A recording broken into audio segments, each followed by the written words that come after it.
Ang ganda, men. Sobrang premium ng feel. Para sa mga hardcore gamer dyan, mapa PC, consoles, handhelds, or even mobile devices, unbox natin itong Supernova from GameSail.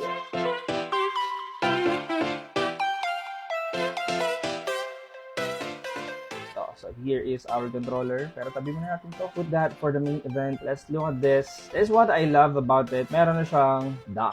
Let's go. Very quality yung pagkakagawa sa kanya. And meron siyang pin. Kasi, pwede mo na rin siyang ma-charge. Then, meron din tayo ditong transceiver. Look at that. Siyempre, meron pa rin tayo ditong wire. This is USB-A to Type-C. Then, of course, user manual. Pero may nakita ako dito, guys, ha. So, we have a thick manual. Alam nyo naman, pag di nyo na alam gagawin nyo, dito tayo tatakbo. Then, we have a card here. Games here. Kumbaga, pa-welcome card nila. And meron pa, guys. Hopefully, this is sticker. Tignan natin.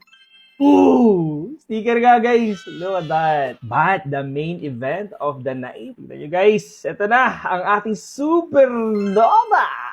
Sheesh. Oh my goodness. Ang ganda, man. Sobrang premium ng feel. Kung makita nyo yung handle niya dito, guys, somewhat resembles carbon fiber. The feels medyo rough and talagang may grip. At talaga yung grip, men. Isang pinagmamalaki daw dito ni GameSail is yung kanyang Hall effect. Click natin mga button.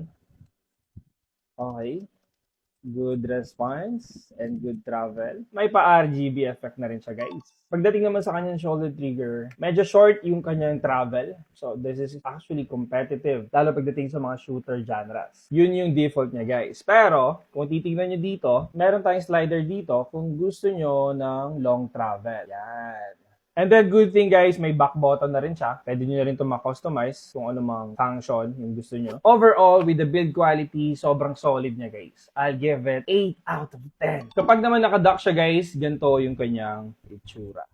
In the next video, testing naman natin siya in-game. Let's go!